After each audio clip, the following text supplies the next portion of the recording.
March 19, 1944. Southern Bougainville, Solomon Islands, 0647 hours. The jungle canopy overhead filters the equatorial sun into fractured green light, shadows laying over shadows, every vine a potential snare, every rustle a possible death. A lone figure moves through waist-high undergrowth, not walking, crawling. Dalton Whitaker, 20 years old, United States Marine Corps, has covered 60 yards in 78 minutes. His uniform is black with mud, his face streaked with camouflage grease that runs in the humidity. Sweat stings his eyes, but he doesn't blink, doesn't wipe it away. Any movement could be his last. Across his back, a rifle. Springfield Model 1903A4, 30-06 caliber, 5-round internal magazine, weight 9.2 pounds. But it's what's mounted on top that makes men mock him. A Weaver 330C telescopic sight, 3-power magnification, 8 ounces. Ordered through the Sears Roebuck catalog for $32.50. Shipped to a forward supply depot. Mounted by hand using aluminum scrap filed down in 11 hours of meticulous work. They called him Mailbox, not out of affection, out of derision. A catalog scope on a battlefield rifle, like bringing a toy to war. But 340 yards ahead, concealed in positions they've held for 2 days, 3 Japanese snipers wait.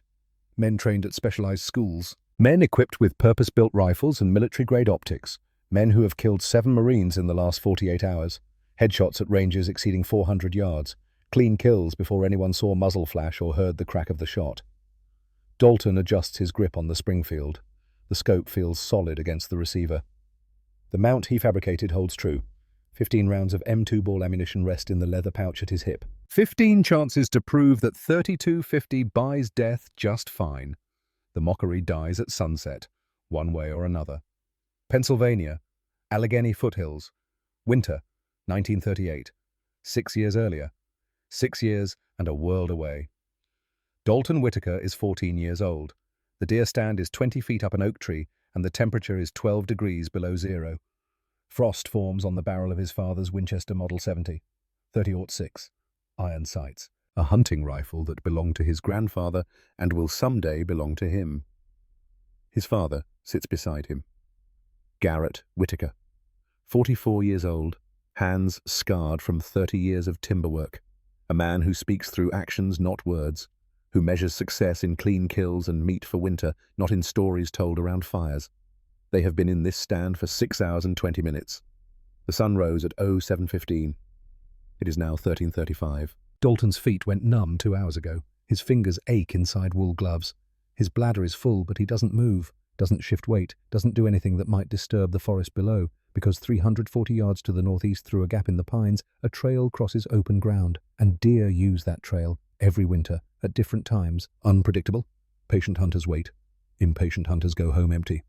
Garrett whispers, the first words in 4 hours. Count your heartbeats. Dalton counts. 68 beats per minute. Elevated. Adrenaline. Breathe every third beat. Dalton adjusts his breathing. In through the nose. Hold. Out through barely parted lips. Vapor rising in the cold air. Every third heartbeat. The rhythm steadies him. His pulse drops. 64, 60, 58. Fire on the 5th exhale. Dalton nods. His father has taught him this pattern since he was 10. The mechanics of patience, the mathematics of stillness. Hunting isn't about the shot. It's about everything that comes before the shot. The waiting, the cold, the discomfort accepted, the discipline to remain motionless when every muscle screams to move. At 14:06 movement, a buck, 8 points, 200 pounds, stepping carefully through snow that hasn't been disturbed in 3 days. The deer pauses at the trail crossing, head up, ears rotating, listening for threats. Dalton's heart rate spikes. 80 beats per minute, too fast. Garrett's hand settles on his shoulder. Gentle pressure. The message is clear. Wait. Breathe. Let it come down.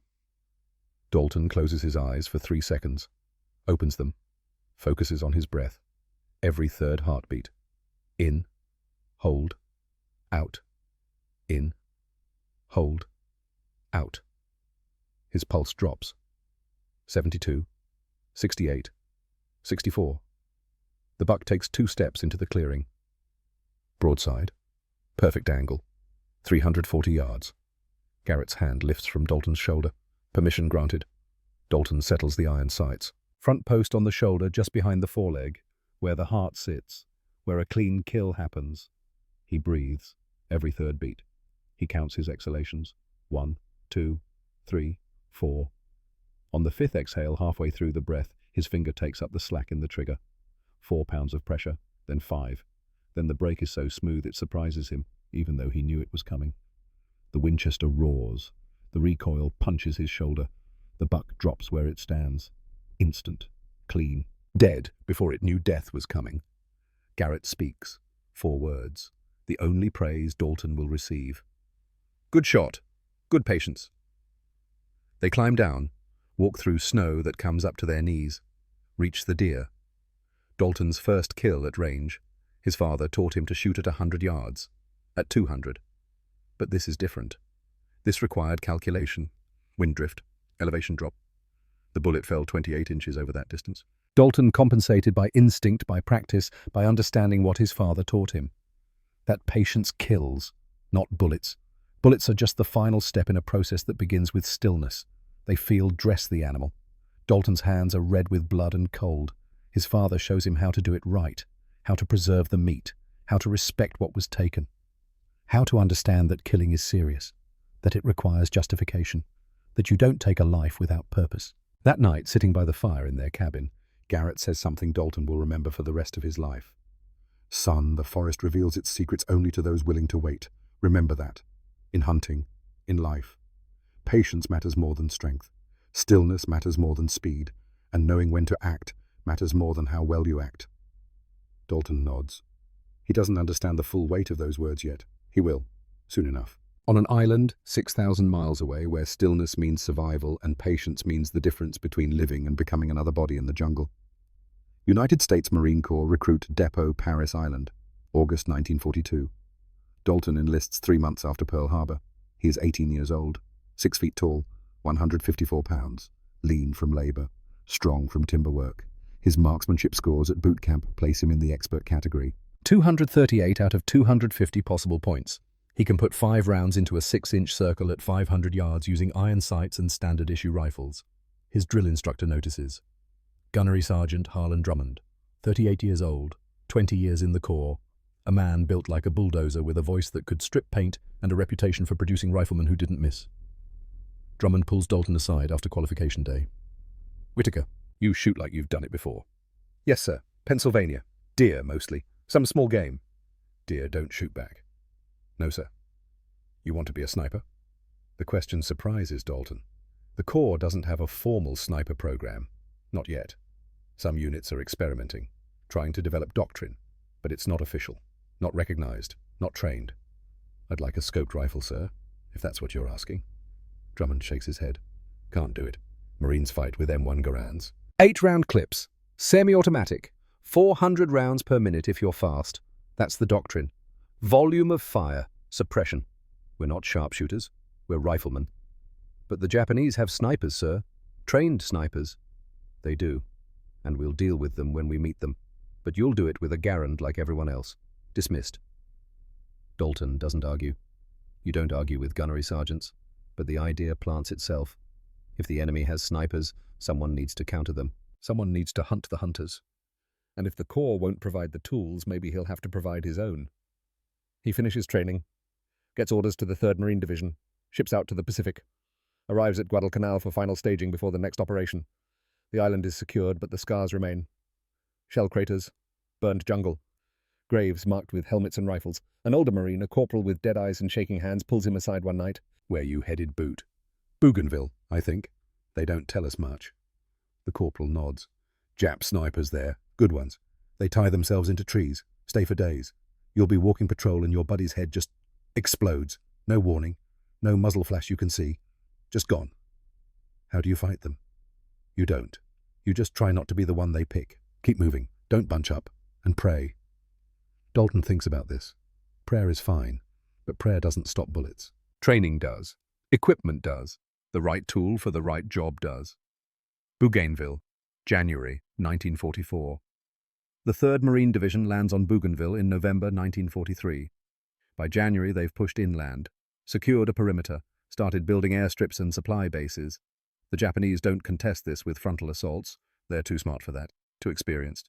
Instead, they bleed the Marines with snipers, with harassment, with 1,000 small cuts that sap morale and kill good men for no tactical gain beyond attrition. Dalton sees it firsthand. Private Emmett Royce, 19 years old, from Georgia. A kid who talked about his sweetheart back home, who showed everyone the letter she sent with a picture of herself in a Sunday dress, who planned to marry her as soon as the war ended. They're on patrol, moving through secondary jungle, visibility maybe 30 yards. Emmett is walking point. Dalton is fifth in line. They're heading back to the perimeter after a recon sweep that found nothing. No enemy contact, no signs of activity, just heat and humidity and insects that bite through repellent. Emmett turns to say something to the Marine behind him. His mouth is open. The word is forming. And then the top of his head disappears. Just vanishes, replaced by red mist and bone fragments and brain matter that sprays across the men behind him. He drops, dead before he hits the ground. The crack of the rifle shot comes a half-second later. Single shot. From somewhere in the canopy. Somewhere they can't see. The patrol hits the deck. Returns fire in the general direction. 40 Marines dumping magazines into trees. Wasting ammunition on an enemy who isn't there anymore. Who fired once and displaced. Who is already 200 yards away selecting his next position. They recover Emmett's body. Find the entry wound. Small caliber. 6.5 millimeter. Japanese. The bullet entered at a downward angle. 30 degrees, maybe. Which means the sniper was elevated. 20 to 30 feet up. In a tree they walked right past without seeing him. Dalton examines the angle. The trajectory. Estimates the range at 580 yards based on where they took cover and where the logical firing positions would have been. 580 yards. Through jungle. At a moving target. That's not luck. That's skill. That's training. That's a professional doing professional work. That night, Dalton writes a letter home. Tells his father he's fine. Doesn't mention Emmett. Doesn't mention the fear that walks with him now. The knowledge that death can come from nowhere. That you can be alive and talking and then just gone. No warning. No chance to fight back. Just gone. And then he does something else. He opens the Sears Roebuck catalogue that someone left in the rec tent. Flips to the sporting goods section. Finds what he's looking for. Weaver 330C telescopic sight. 3-power magnification. 3.5-inch eye relief. Fits standard dovetail mounts. $32.50. He has $47 in scrip. Money from his enlistment bonus. Money he's been saving for nothing in particular. He fills out the order form. Addresses it to the supply depot at Guadalcanal with a note requesting forward shipment to his unit. Includes the money. Sends it off. 3 months later, a package arrives. The scope. Intact. Wrapped in brown paper and Cosmoline. Dalton unwraps it like it's Christmas morning. The glass is clear. The adjustments click with precision. The construction is civilian grade but solid. This will work. This will do exactly what he needs it to do. Now he just needs to mount it. The Springfield he was issued has no rail, no dovetail, no provision for optics. He'll have to fabricate something. He scrounges aluminum from a damaged aircraft. A piece of scrap from a Corsair wing panel. Cuts it with a hacksaw. Files it by hand. Drills mounting holes using a hand drill and bits borrowed from an engineer. Works by candlelight for 11 hours straight. Mrs. Chow, Mrs. Sleep. Doesn't care. By 0300 he's done. The rail is crude but functional. The scope mounts solidly. The eye relief is correct. The zero will need adjustment, but he can do that on the range. This is it. This is his answer to the Japanese snipers who kill men like Emmett Royce. This is how he fights back. He takes it to morning muster. Sergeant Drummond sees it immediately, stops mid-sentence, stares, walks over, examines the rifle, the scope, the homemade mount. Whitaker, what in the hell is that? Telescopic sight, Sergeant. Weaver, 330C, 3-power magnification. I can see that. Where did you get it? Ordered it, Sergeant. Through the mail. The other Marines are watching now, trying not to laugh. Failing. Drummond's jaw works. You ordered a scope, through the mail, and mounted it on a government-issue rifle? Yes, Sergeant. Do you have any idea how regulations work, Whitaker? I do, Sergeant, but the regulations don't account for Japanese snipers killing Marines at 600 yards while we can't even see them. Silence. The laughter stops, because everyone knows he's right. Everyone has lost someone. Everyone has walked patrol wondering if the next step brings a bullet they'll never see coming. Drummond stares at him for 10 seconds. Then he does something unexpected. He nods. Fine. You want to paint a target on yourself, that's your business. But if you get killed because some Jap sniper sees that glass shining, don't come crying to me. Won't be able to, Sergeant. I'll be dead. That gets a few nervous laughs. Drummond walks away. Doesn't order him to remove the scope. Doesn't write him up. Just walks away, which in Marine Corps terms is the same as approval. But the other Marines aren't as kind. Word spreads fast. By noon, everyone knows.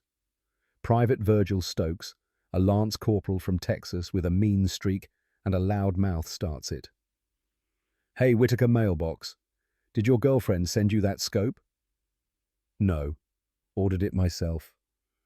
"From a catalogue, like ordering a dress. From Sears, like ordering a tool. Tool's gonna get you killed. Japs see that shine a mile away. You'll be dead first contact."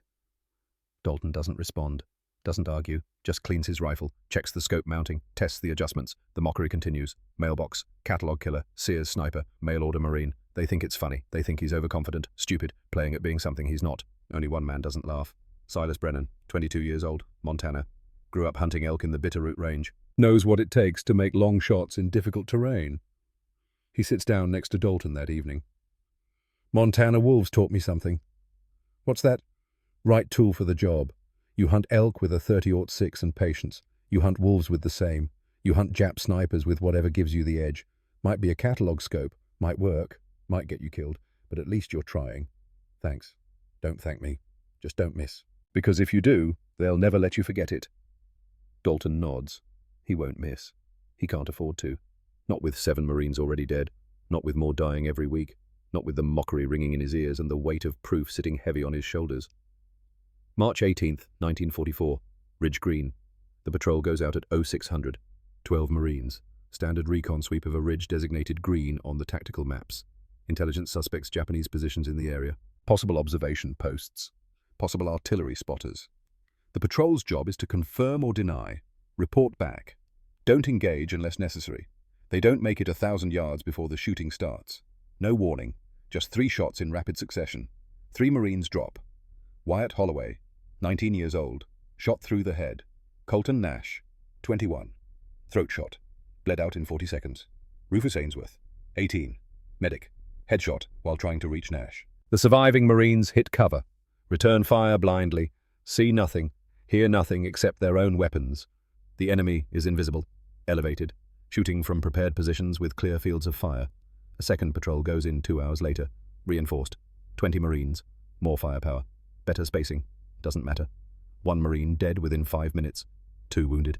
Same pattern, long-range precision fire from concealed positions. The patrol retreats, drags the wounded. Leaves the dead where they fell. Too dangerous to recover them. The ridge is a kill zone. Back at the perimeter, Sergeant Drummond assembles the platoon. His face is granite. His voice is controlled fury. "Ridge Green is off limits until we deal with this.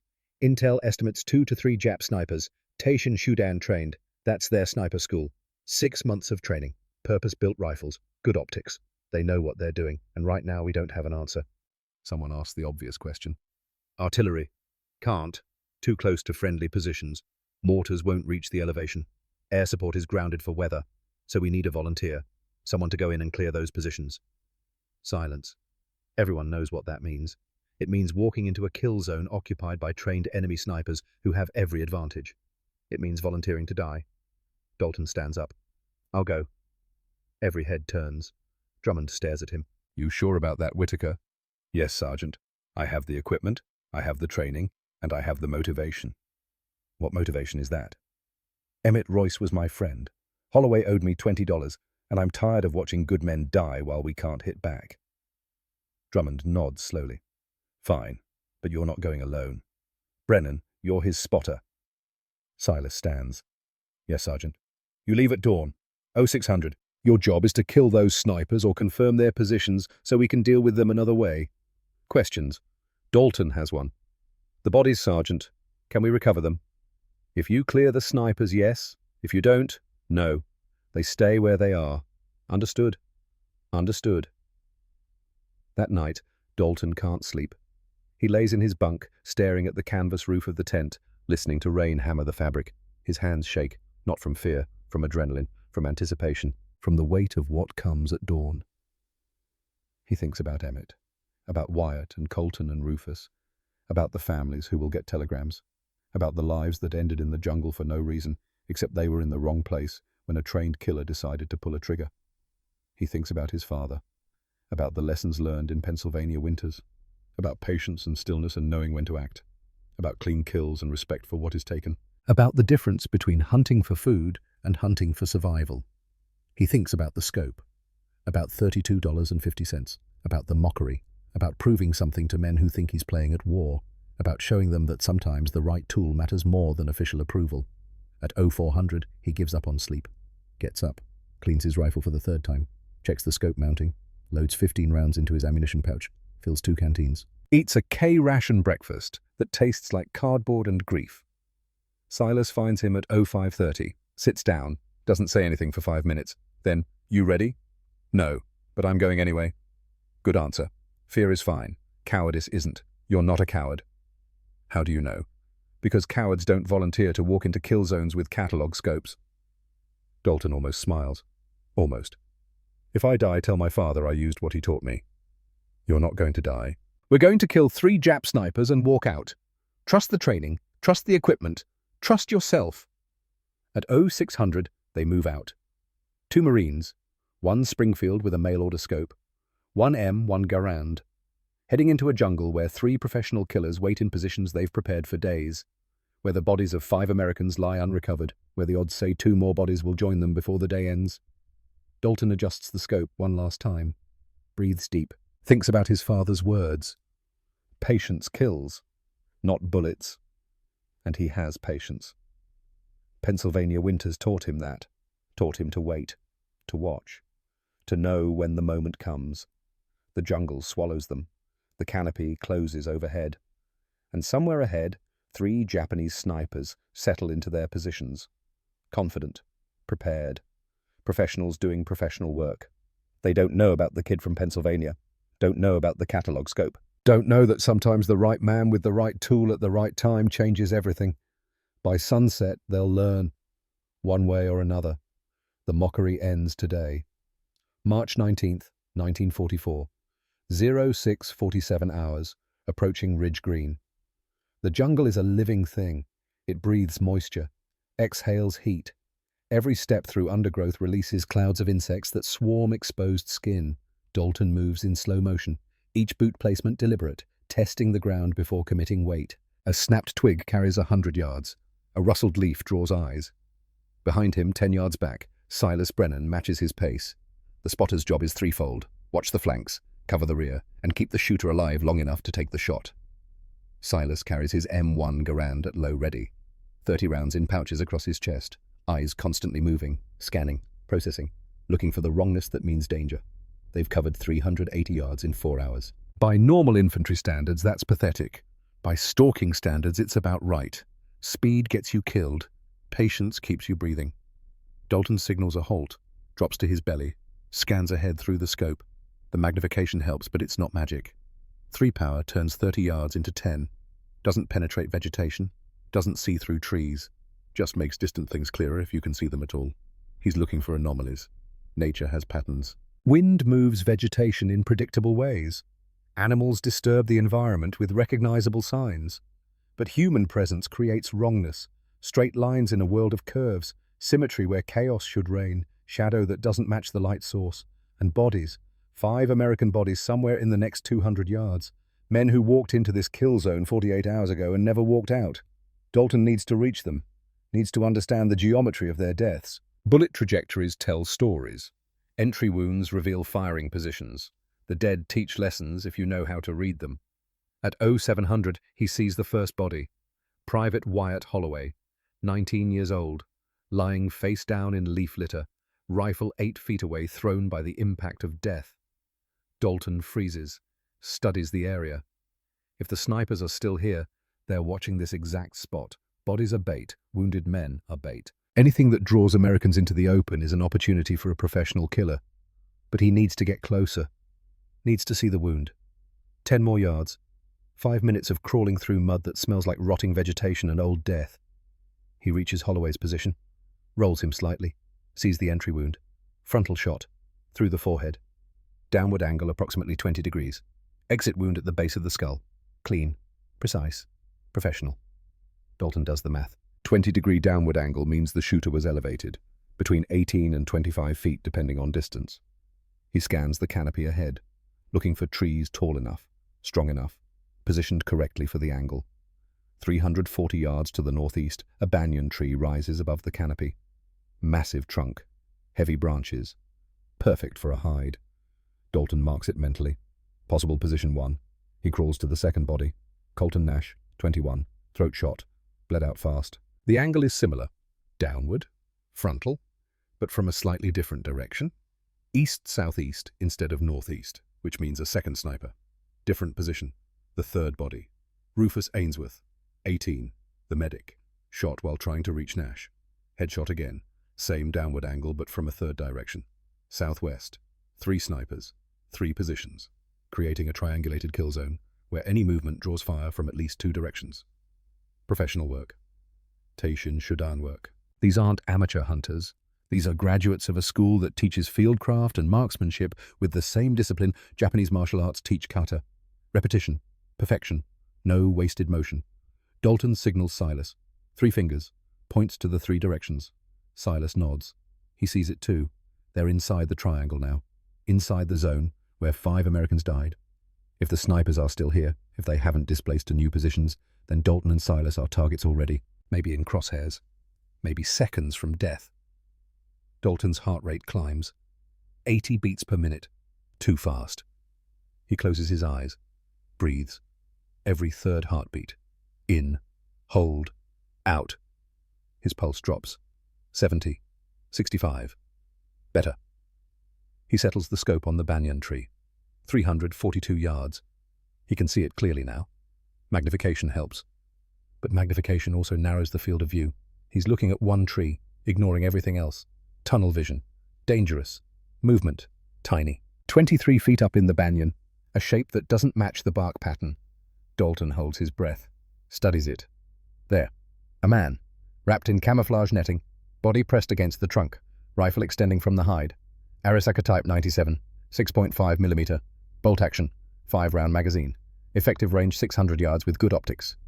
The sniper is looking the other direction, scanning the approach route the previous patrols used, expecting Americans to come from the west. Not from the south, not from the direction Dalton chose precisely because it's harder, because difficult terrain means slower movement means less chance of being where the enemy expects. This is it. First shot. First chance. If he misses, the other 2 snipers will know instantly. They'll converge fire. They'll kill him and Silas before either can reach cover. Everything depends on this moment, on 342 yards of humid jungle air, on a $32 scope holding 0, on Pennsylvania winters teaching patience. Dalton settles into position. Prone. Elbows dug into soft earth, rifle shouldered, cheek weld solid. The scope picture is clear, the target is partially visible. Head and shoulders, center mass obscured by the tree trunk. He runs the calculation. 342 yards, elevation 18 feet, wind 4 miles per hour left to right. Temperature 94 degrees, humidity 87%. The bullet will drop 28 inches. The wind will drift it 2 inches. The heat affects powder burn, but not enough to matter at this range. Scope adjustment. 11 minutes of angle elevation, 2 minutes right for wind. He dials the adjustments. The clicks sound impossibly loud, but they're not. They're quiet, just amplified by adrenaline and fear. He acquires the target again. The sniper's head. Visible in profile, 5 inches of target. Enough for a headshot. Enough to end this instantly. Dalton's heartbeat is 68 per minute. Close enough. He breathes. Every third beat. In, hold, out. In, hold, out. He counts his exhalations. 1, 2, 3, 4. On the 5th exhale, halfway through the breath, his finger takes up the slack. The trigger breaks at 3.2 pounds. The Springfield roars. The recoil punches his shoulder. The scope picture jumps. He loses the target for half a second, reacquires. The Japanese sniper is falling, arms flailing. Body tumbling through branches. 23 feet to the ground. He hits with a sound like a sack of grain dropped from a truck. Doesn't move, doesn't twitch. Dead before impact. 14 rounds remaining. Dalton doesn't celebrate, doesn't feel anything except the immediate need to move, because the other 2 snipers heard that shot. They know someone is hunting them now. They're reacting, repositioning, looking for him. 2 muzzle flashes erupt. Different positions. The crack of Arisaka rifles splits the air. Bullets snap past, 4 inches to the left of Dalton's head. 1 round hits the tree he's using for cover. Bark explodes. Splinters sting his face. 3 snipers confirmed. Not 2, 3. And now they know he's here. Silas opens fire. The M1 Garand barks. Semi-automatic. 8 rounds in 3 seconds. He's not aiming to kill. He's suppressing, forcing the enemy to keep their heads down, buying Dalton time to relocate. Dalton rolls left. Scrambles 15 yards, finds new cover behind a fallen log. His heart is hammering now, 104 beats per minute. Training says slow it down. Adrenaline says move faster. He compromises, stays low, controls his breathing, scans for the second sniper, east-southeast, 285 yards, a palm tree, dense fronds, difficult concealment, but possible. Dalton watches, waits. Patience. Silas fires again. 40 rounds in 90 seconds. The suppression is working. The enemy isn't shooting. They're waiting for the American fire to slacken, waiting for an opportunity. Dalton sees it. A gap in the fronds, 8 inches wide, a line of sight to the hide. And there, movement. The sniper shifting position, trying to get an angle on Silas. Dalton doesn't hesitate. 281 yards, minimal wind, no significant elevation change, straight shot through an 8-inch gap. He settles the crosshair, doesn't dial adjustments, just holds slightly high, breathes, fires. The bullet passes through the gap, through fronds, through camouflage netting, through the Japanese sniper's chest. Center mass, catastrophic damage to heart and lungs. The sniper jerks backward. His rifle falls, clatters through branches. His body slumps against the harness that holds him to the tree. 13 rounds remaining. Silence. No more shots from the enemy. Which means the third sniper is either dead displaced or playing the same waiting game Dalton is playing. 38 minutes pass. Dalton doesn't move. Doesn't drink water even though his mouth is desert dry. Doesn't shift position even though his muscles are cramping. Doesn't do anything except watch and wait and breathe every third heartbeat. The temperature climbs. 97 degrees. Humidity feels like breathing through a wet towel. Insects swarm. Leeches find exposed skin and attach. Dalton ignores them. Leeches are temporary discomfort. Bullets are permanent. At 08:06 he sees it. Leaves falling. But not from wind. The wind is blowing northeast. These leaves are falling straight down. Something disturbed them. Something moving in the canopy above them. Southwest. 195 yards. Dense brush at ground level. But the falling leaves came from 20 feet up, which means the third sniper isn't in the trees. He's in a spider hole. A fighting position dug into the ground with overhead concealment. Camouflaged so well that Dalton has been staring at it for 30 minutes without seeing it. But the sniper made a mistake. Shifted position, disturbed the vegetation overhead. And now Dalton knows where he is. The problem is simple. The hide is too good. Dalton can't see the sniper, can't see a target, just knows the general area. He needs the enemy to expose himself, needs him to move, to shoot, to give away his exact position. Silas understands without being told. He rises to a crouch. Fires 3 rounds into the brush, deliberate, spaced, drawing attention. The Japanese sniper takes the bait, returns fire, a single shot, aimed at Silas but missing by 2 feet. But the muzzle flash gives him away. Spider hole, 15 feet forward of where Dalton estimated. Head visible for 2.3 seconds while he works the bolt on his Arisaka. Dalton is already settling the crosshair. 192 yards. The sniper's head reappears, acquiring a new target. Preparing to fire again. Dalton fires first. The bullet crosses 192 yards in 0.18 seconds. Strikes the Japanese sniper in the forehead. Hydrostatic shock. Instant brain death. The body collapses into the spider hole. Out of sight. 12 rounds remaining. Silence again. But this time it feels different. This time it feels final. Dalton waits another 5 minutes, watches for movement, listens for sounds that don't belong. Hears nothing except his own pulse and Silas's controlled breathing. Silas moves first, advances in careful bounds, covers the distance to the spider hole, looks in, gives the thumbs up. Confirmed kill. Dalton stands. His legs are shaking, not from fear, from 2 hours of absolute stillness followed by explosive action.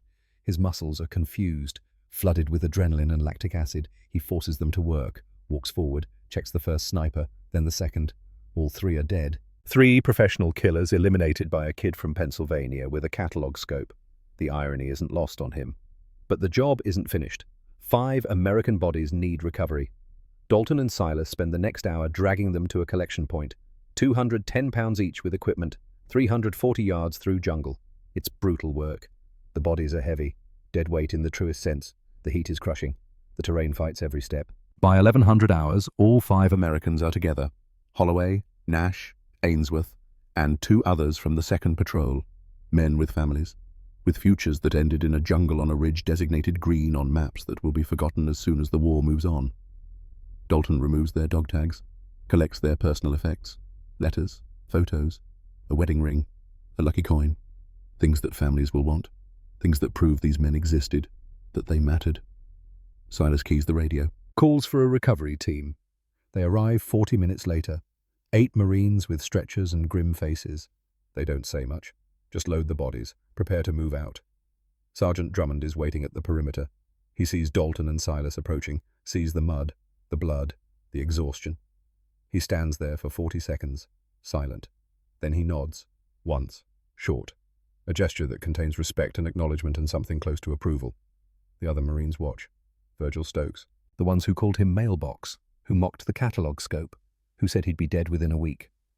They're not laughing now. They're staring at the rifle, at the scope, at the man who walked into a kill zone and walked out alive while 3 enemy snipers didn't. That night no one calls him Mailbox. They call him Whitaker, or Dal, or just nod when he walks past. The mockery died on Ridge Green. Buried with 3 Japanese snipers who learned that $32.50 buys death just fine. Dalton cleans his rifle. 4th time today. The ritual is soothing. Disassemble, clean, oil, reassemble. Check the scope. Verify 0. Prepare for the next mission that will inevitably come. Because this isn't over. 3 kills is a good start, but intelligence estimates 6 to 8 Japanese snipers operating in the sector. 3 down, 3 to 5 remaining. And now they know the Americans have someone hunting them. They'll adapt, get smarter, more careful, harder to find. Dalton thinks about the bodies, about Wyatt Holloway who owed him $20, about Emmett Royce who talked about his sweetheart, about all the Marines who died to invisible killers in a jungle that reveals its secrets only to those willing to wait. His father taught him patience. The jungle is teaching him cost. Every kill has a face now. Every shot ends a life. He knows this intellectually, but knowing and feeling are different things.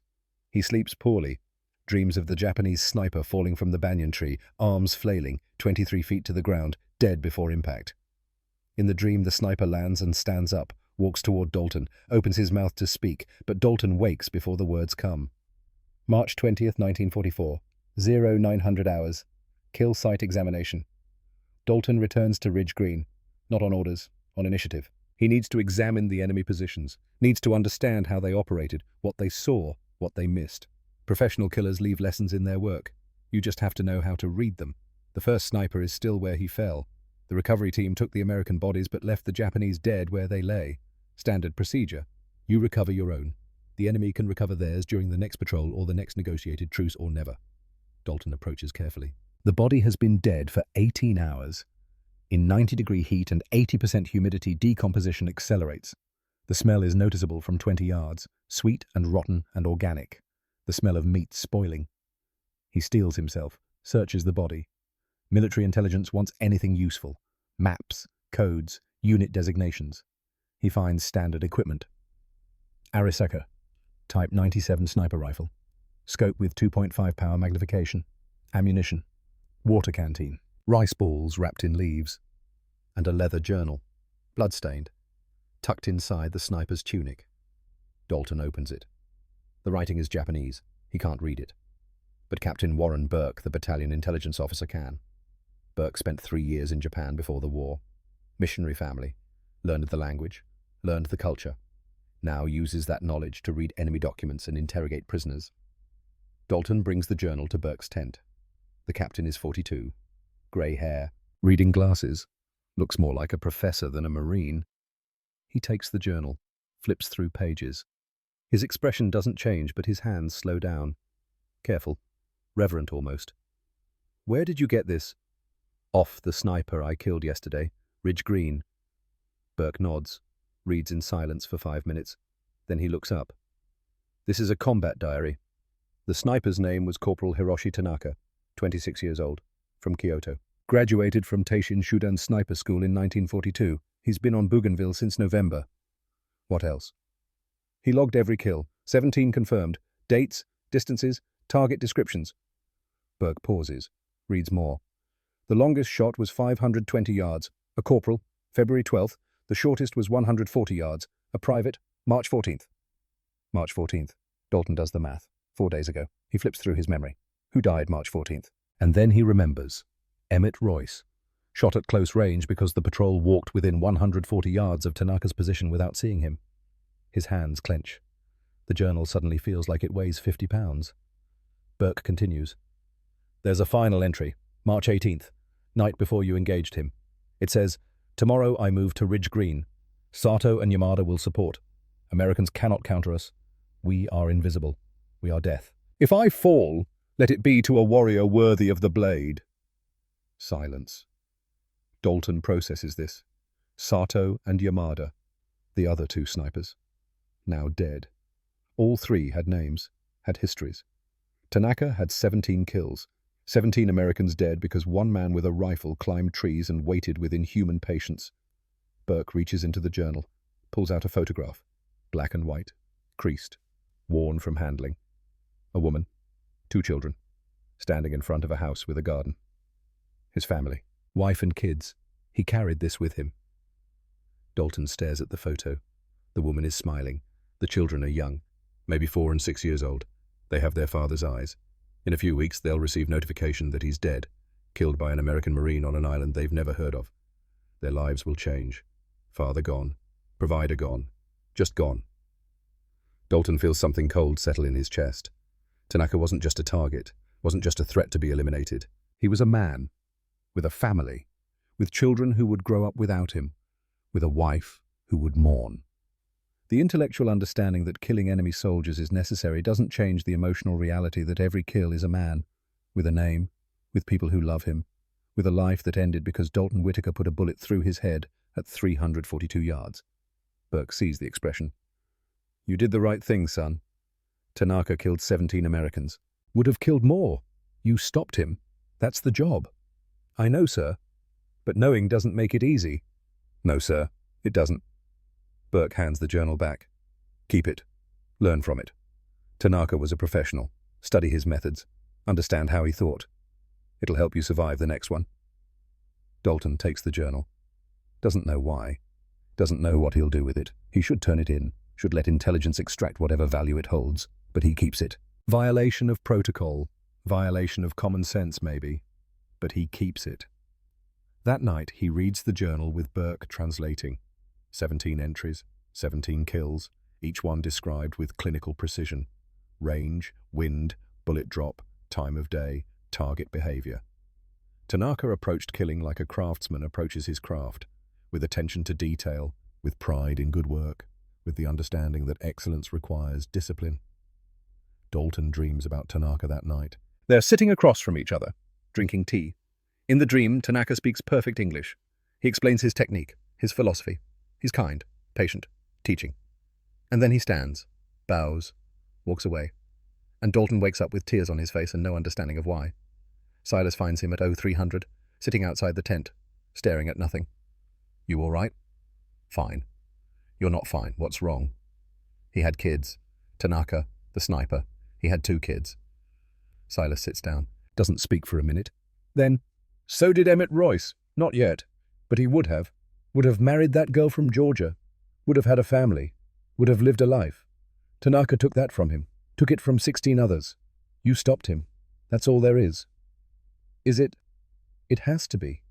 Because if we start thinking about them as men with families and futures, we can't do the job. And if we can't do the job, more of our guys die. So yeah, it's all there is. Dalton knows Silas is right. Knows that sentiment is a luxury soldiers can't afford. But knowing doesn't erase the image of 2 children who will never see their father again. Doesn't erase the weight settling on his shoulders. Doesn't erase the first crack in the armor that separates soldier from killer. He keeps the journal. Doesn't turn it in. Hides it in his pack. And every night he reads one entry. Reminds himself who the enemy was, what he accomplished, how many Americans he killed. Uses it as justification. As armor against the guilt that wants to grow. But the crack is there now. And it will widen. With every kill. With every face. With every moment when the enemy stops being a target and becomes a man. 3 kills down. The mockery dead. The catalogue scope proven. But the cost is mounting. And Dalton Whitaker is beginning to understand that some victories leave scars you carry forever. April 12, 1944. 0530 hours. Operation Clear Path.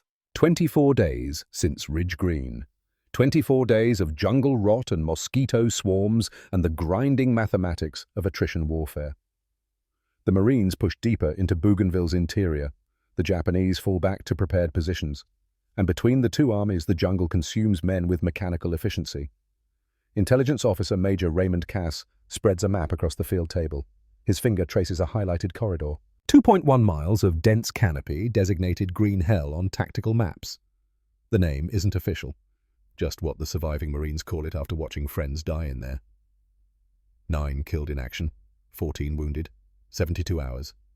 Cass's voice is flat, professional, but his eyes are tired. He's written too many letters to mothers. We estimate 6 Japanese snipers, coordinated positions, overlapping fields of fire.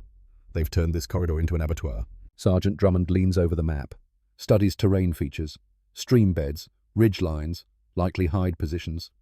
His scarred hands trace possible approaches, all of them bad. Artillery. Negative. Too close to our forward positions. We'd be dropping shells on our own men. Mortars. Can't reach the elevation. The snipers are dug in on high ground. Air support. Weather. Cass points to the sky. Heavy clouds. Low ceiling. Nothing's flying for the next 48 hours. We're on our own. Drummond's jaw works. He knows what's coming.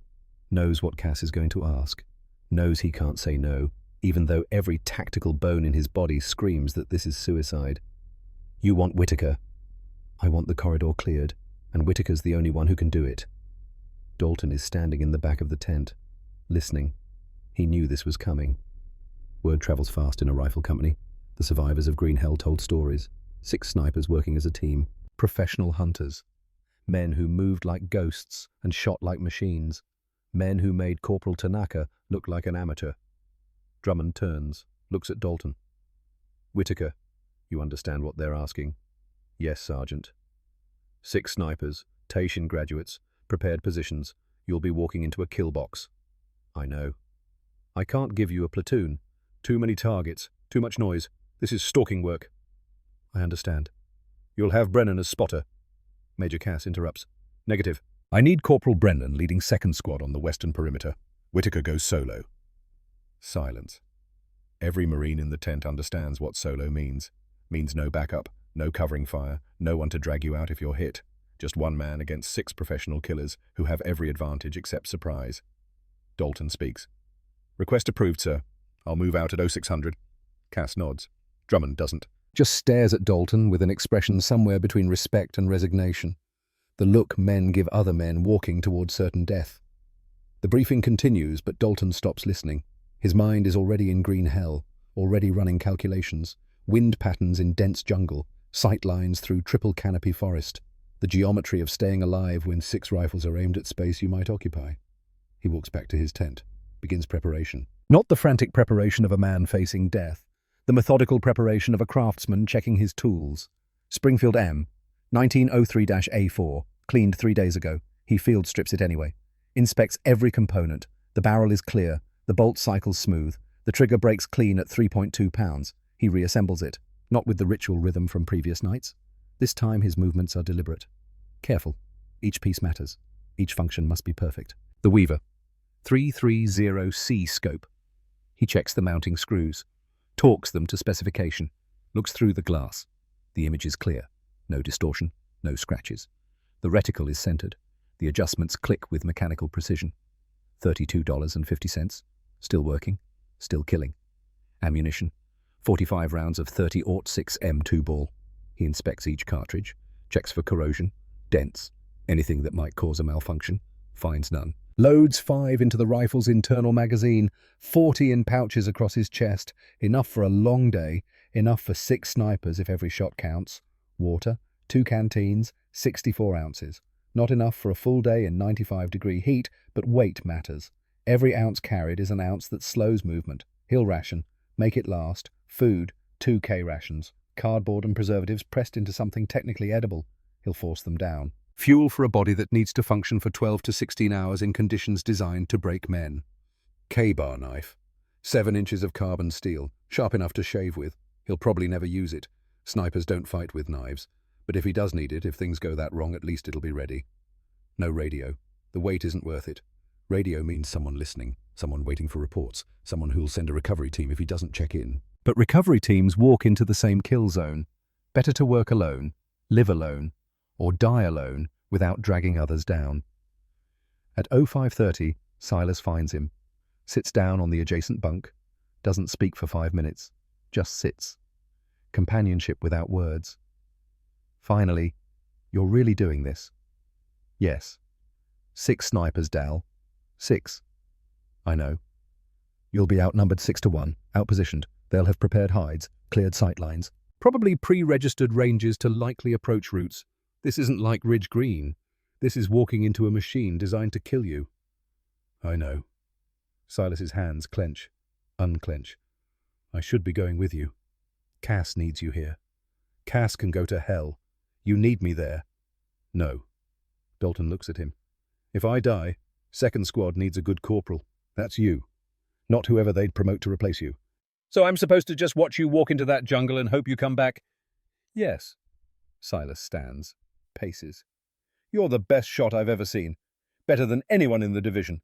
Maybe better than anyone in the Corps. But you're not superhuman. You're 20 years old with a hunting scope and 3 weeks of combat experience.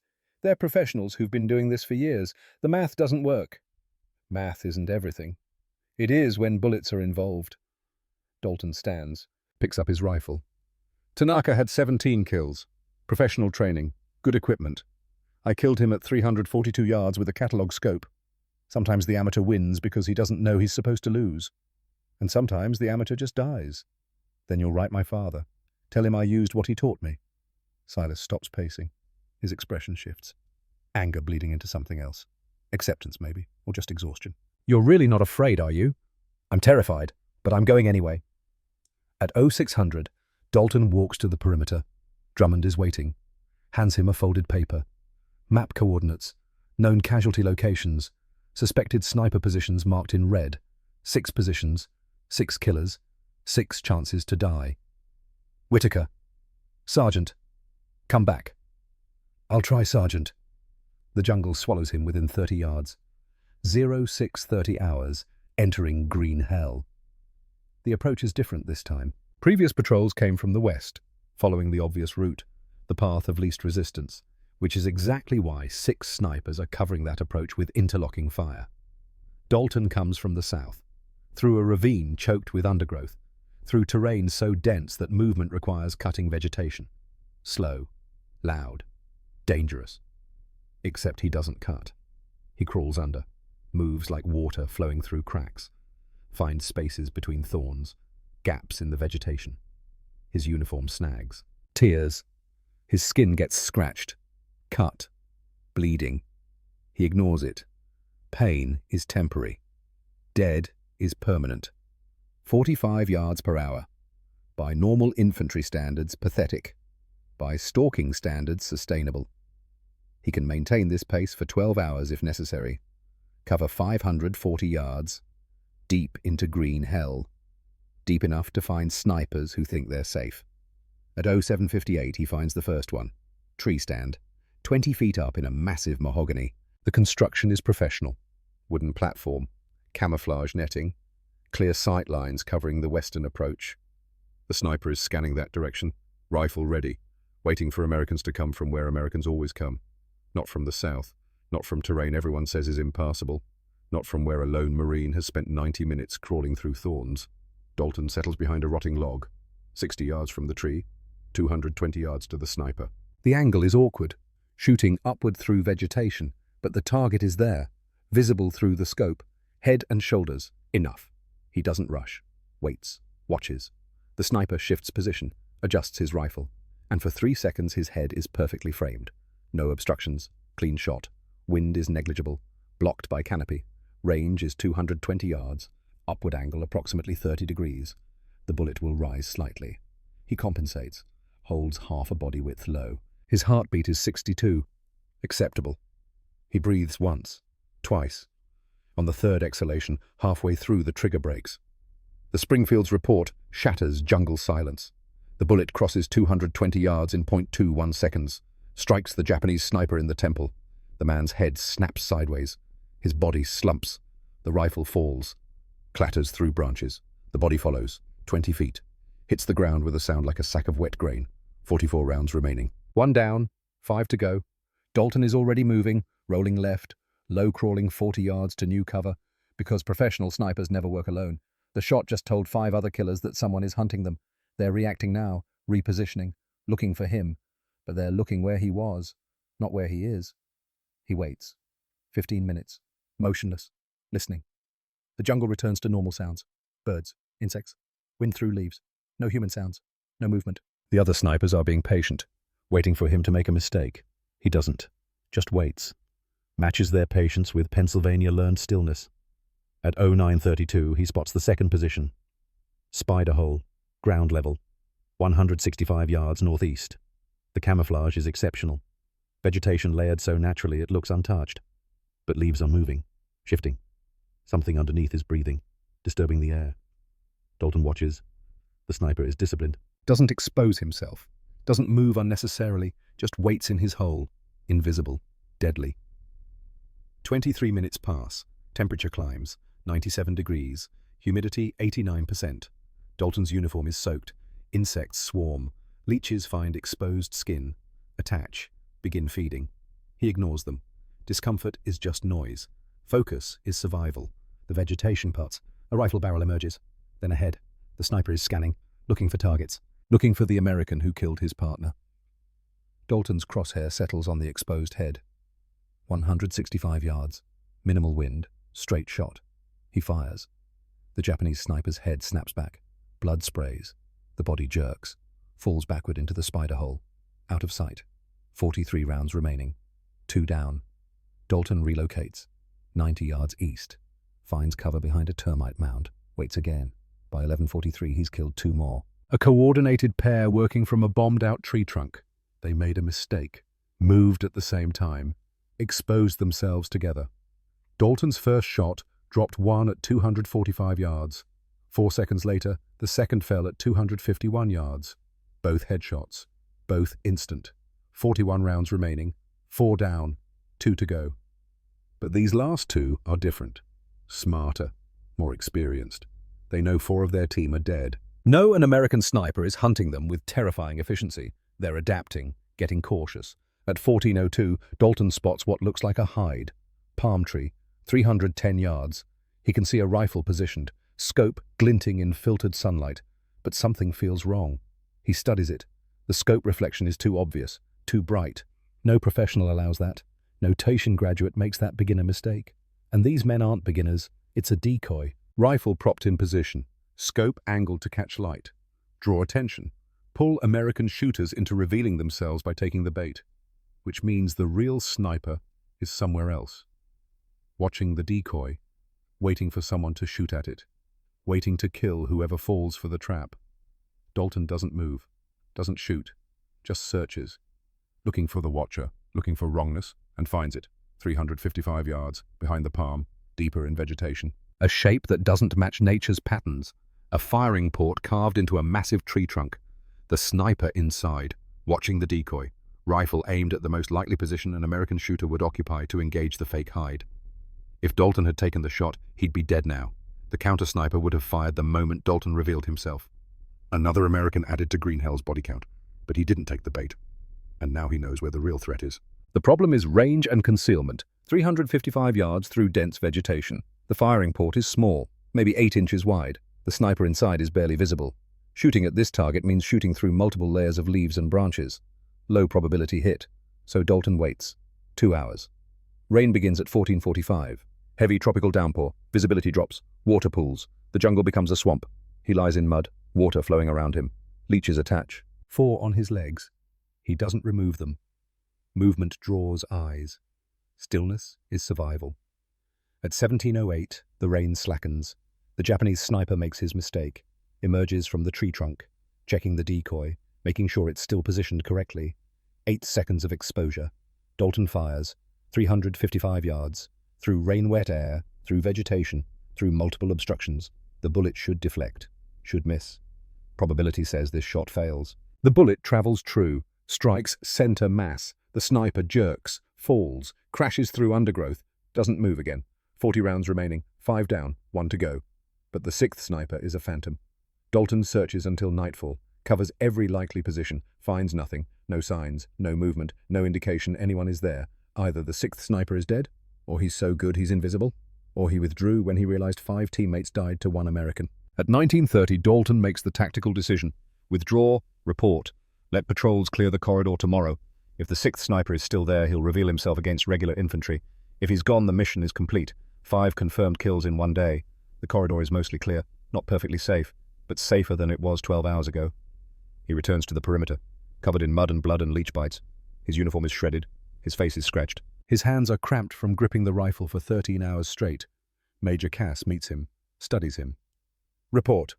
5 confirmed, sir. 6th unlocated. Recommend patrol sweep tomorrow to verify clear. Casualties. None, sir. Cass nods, almost smiles. Good work, Whitaker. Get checked by medical. Get some rest. Dalton salutes, walks toward his tent.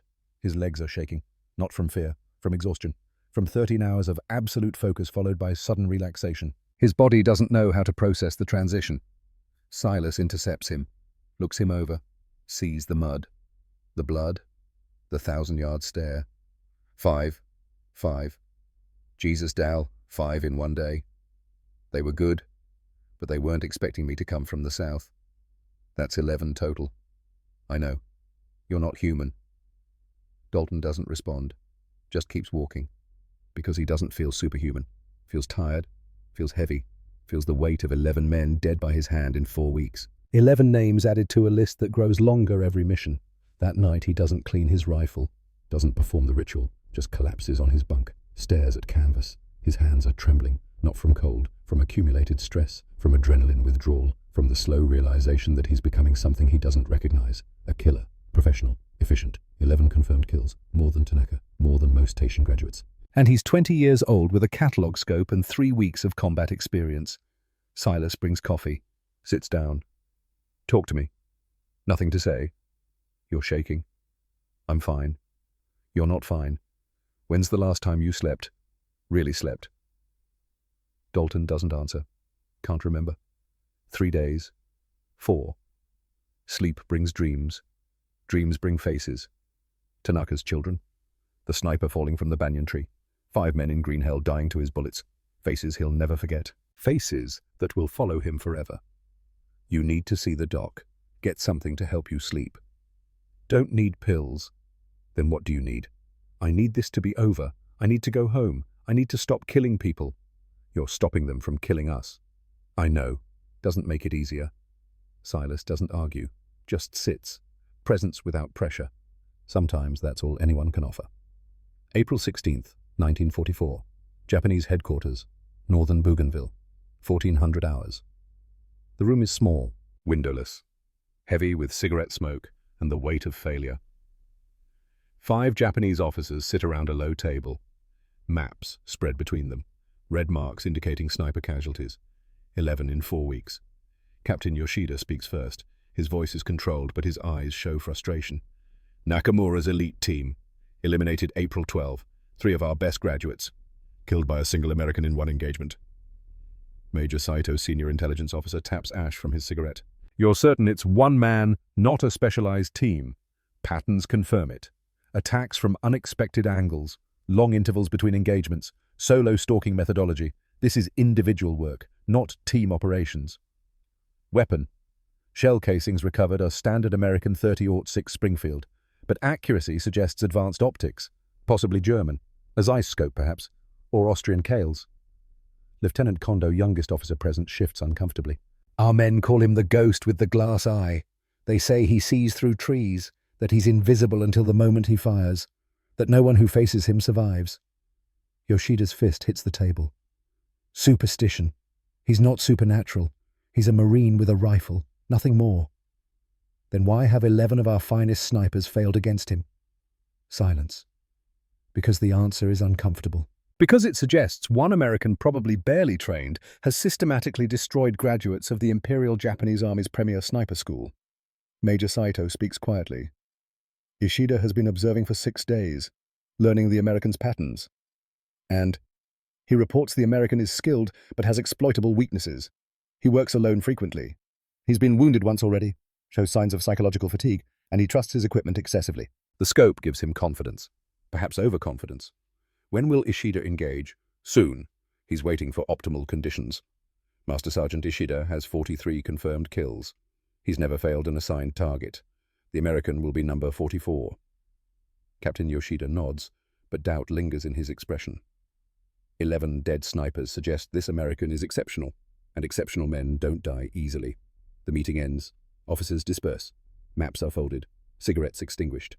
And somewhere in the jungle, Master Sergeant Takeshi Ishida settles into a carefully prepared hide. Watching the American perimeter through a Type 97 scope, 4-power magnification, superior to anything the Americans possess. He's been watching for 6 days, learned the Americans' routines, his patterns, his habits, knows which tent he sleeps in, which routes he takes to the perimeter, which sectors he patrols. Ishida is 41 years old, 23 years in the Imperial Army. Instructor at Tokyo Sniper School for 4 years, 43 confirmed kills across China and the Pacific. He's trained hundreds of snipers, perfected techniques, written doctrine, and now he'll use that expertise to eliminate one American who's been disrupting operations. It won't be difficult. The American is talented but inexperienced, makes small mistakes, predictable movements, shows psychological stress. Ishida has killed better men. This will just be another mission, another target. Another notch. He settles in to wait. Patience is his greatest weapon, and he has infinite patience. May 2nd, 1944.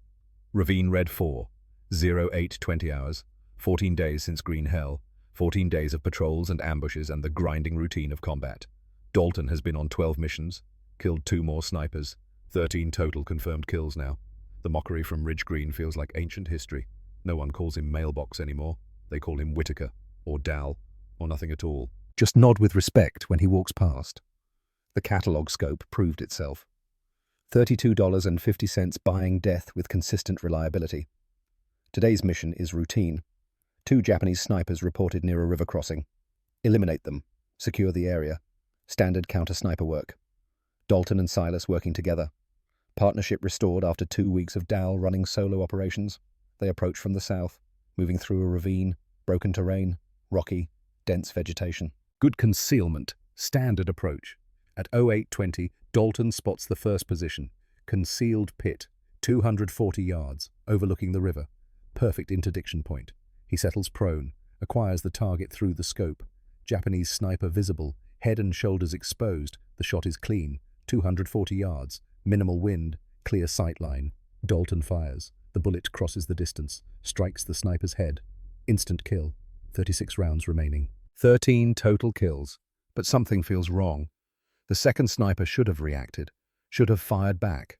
Revealed position, standard team tactics. But there's nothing. Just silence. Dalton's instinct screams warning. This is wrong. This is a trap. He rolls left. Hard. Fast. The Arisaka round snaps through space, his head occupied 1 second earlier. Supersonic crack. The bullet hits a tree behind him. Bark explodes. Splinters fly. Then pain. Left shoulder. Hot. Sharp. Like someone drove a spike through muscle and bone. He's been hit. The round came from a third position. Not where intelligence said. Not where the second sniper should be. Somewhere unexpected. Someone waited for him to expose himself. Waited for the perfect shot. And nearly killed him. Dalton rolls into cover. Crashes behind a fallen log. His left shoulder is screaming, blood flowing, warm, soaking his uniform. He forces himself to assess. Entry wound. 1.2 inches below left clavicle. Exit wound. 2.8 inches left of spine. Through and through. Clean. No bone strike. The bullet passed through tissue. Painful. Bleeding. But not immediately fatal. Silas is beside him, moving fast, ripping open a first aid kit. How bad? Through and through. Missed bone. Dalton's voice is steady, training overriding pain. We need to evac now. Negative. Snipers still active. You're shot, Dal. I have one good arm. That's all I need for the Springfield. Silas wants to argue, wants to drag Dalton out, get him to a surgeon. But he knows Dal is right. Leaving an active sniper means the next patrol walks into the same trap, means more Americans die. He applies pressure bandage, ties it tight. The bleeding slows, doesn't stop, but slows. Dalton's left arm is useless, numb from shoulder to fingertips, nerve damage or just shock, doesn't matter, can't use it. But his right arm works. And a bolt-action rifle only needs one arm if you're willing to adapt. Dalton props the Springfield against a tree fork, uses the natural support, braces it. His right hand controls everything. Aim. Trigger. Bolt manipulation will be awkward but possible. The third sniper is smart, doesn't reveal himself, doesn't take another shot. Just waits. Professional. Disciplined. Exactly what Dalton would do in his position. 18 minutes pass. Dalton breathes through the pain. Ignores the blood soaking through the bandage. Ignores the weakness creeping through his body. Blood loss. Shock. Adrenaline crash. All trying to shut him down. He fights it. Focuses on the scope. On finding the enemy. On ending this before the enemy ends him. Movement. Bamboo thicket. 205 yards. The sniper is repositioning. Trying to get an angle on Silas. Trying to finish what he started. Dalton settles the crosshair. The rifle is braced but not stable. Every breath moves it. Every heartbeat shifts aim. He compensates, controls breathing, times shots between pulses. The sniper's head appears, scanning, looking for targets. 3 seconds of exposure. Dalton fires. 205 yards. The rifle bucks against the tree. Recoil drives it backward. But the bullet is already gone. Already crossing the distance. Chest shot. Not a headshot. Can't stabilize enough for precision. But center mass works. Center mass at 205 yards is still lethal. The Japanese sniper jerks, falls backward. His rifle clatters. Body crashes through bamboo. Doesn't move. 35 rounds remaining. 13 confirmed kills. Silas keys the radio. Calls for medevac. Dalton doesn't argue this time. The mission is complete. 2 snipers down. 1 American wounded but alive. Time to get medical attention before blood loss becomes critical. 30 minutes later, corpsmen arrive. 2 Marines with a stretcher. They see the shoulder wound. Want to administer morphine. Dalton refuses. Needs to stay alert. Needs to walk out on his own feet. Needs to prove he's still combat effective. The walk is 300 yards. Might as well be 3 miles. Every step sends lightning through his shoulder. Sweat pours. Vision narrows. Tunnel effect. Just 1 step. Then another. Don't fall. Don't show weakness. They reach the perimeter. Medical tent. Captain Ross waiting. Battalion surgeon. Grey-haired. Experienced. Seen too many wounded men. Lost too many. He takes 1 look at Dalton and shakes his head. You're insane, Whitaker. Completely insane. Got the job done, sir. You also got shot. This needs 2 weeks minimum recovery. Can't spare 2 weeks. You'll get infected. Lose the arm, maybe. Die, possibly, if sepsis sets in. I'll be careful, sir. Ross cuts away the uniform. Examines the wound. It's actually clean. Through and through means no bullet fragments. No foreign material except cloth fibers. He irrigates with saline. Debrides damaged tissue. Stitches entry and exit. 14 sutures total. Applies proper bandages. Gives Dalton sulfur powder and orders. 72 hours mandatory rest. No exceptions. No negotiations. You violate this order, and I'll have you court-martialed. Yes, sir. Dalton doesn't argue. The adrenaline is gone now. Pain is real. Sharp. Throbbing. Constant. His body is shutting down, demanding rest, demanding recovery time. Ross gives him something for pain. Not morphine. Something lighter. Enough to take the edge off. Not enough to impair judgment. Dalton walks to his tent. Collapses on his bunk. Stares at canvas overhead. 13 kills. 1 wound. 4 weeks of combat. He's still alive. Still functional. Still able to fight. But for how long, May 2nd, 1944? 1900 hours. Mail call. Mail arrives at 1900. 2 letters for Dalton. He sits on his bunk. Left arm in a sling. Shoulder throbbing despite the medication. First letter from his mother. Safe topics. Pennsylvania weather. The garden is doing well. Mrs. Henderson's daughter got married. Mr. Kowalski opened a new hardware store. News from a world that feels fictional. A place where people worry about gardens and weddings instead of bullets and death. He reads it twice. Tries to remember what normal feels like. Can't quite grasp it. That world is too far away. Too removed from jungle rot and sniper duels and the weight of 13 dead men. Second letter is from his father. Written 6 weeks ago. Mail is slow. Ships take time. But the words cross 6,000 miles and 42 days. 3 sentences. Short. Direct. Garrett Whitaker doesn't waste words. Son, word reached us about your work. Every Marine you save is a son returning to his father. The weight you carry, I know it. I carried it too in my war. Stay strong. Come home. Dad. Dalton reads it 8 times. The paper creases. Gets soft. Sweat-stained. Blood-stained now from his wound. He folds it carefully. Tucks it in his breast pocket. Over his heart. His father carried this weight.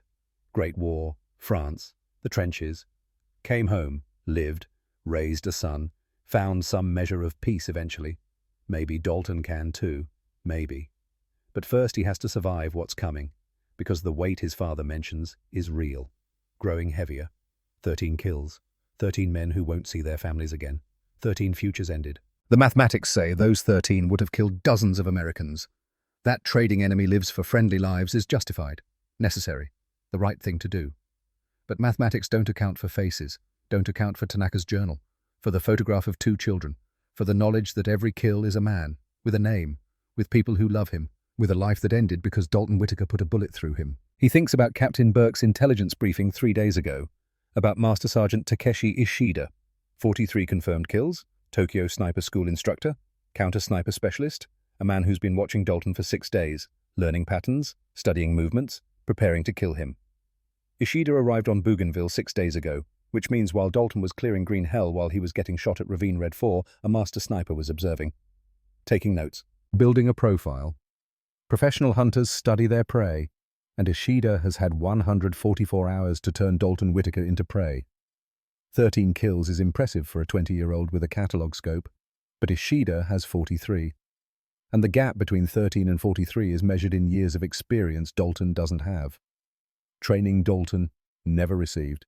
Expertise Dalton can't match. In a straight duel, Ishida wins. Experience beats improvisation. Professional beats amateur. The mathematics are simple, so Dalton can't fight straight, can't play by rules, Ishida wrote. Has to do something unexpected, something that changes the equation. He just doesn't know what yet. He pulls out Tanaka's journal, reads an entry. The sniper was patient, disciplined, professional, graduate of Taishin Shudan, trained by men like Ishida, and Dalton killed him at 342 yards with a $32 scope. Maybe professionalism isn't everything. Maybe sometimes the amateur wins because he doesn't know the rules, doesn't fight the way textbooks teach, does something professionals don't anticipate. Dalton closes the journal. His shoulder throbs. The pain medication is wearing off.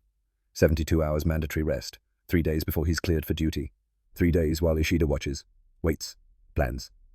Somewhere in the jungle a master sniper is preparing, selecting the perfect position. The perfect moment, the perfect shot. And in 3 days, Dalton Whitaker will walk back into that jungle. One man with a mail-order scope against a legend with 43 kills. The duel is coming, and in duels, second place is permanent. But Dalton has one advantage. He knows he's outmatched, knows the odds, knows he should lose. And underdogs don't win by accepting the favorites' rules. They win by breaking them. He'll figure out how. Has to. Because going home to Pennsylvania means surviving Ishida, and surviving Ishida means doing something no one expects, something impossible, something that proves a kid from the Allegheny foothills with a Sears Roebuck scope can beat a master, or die trying. Tomorrow the hunt begins. But this time Dalton isn't sure if he's the hunter or the prey.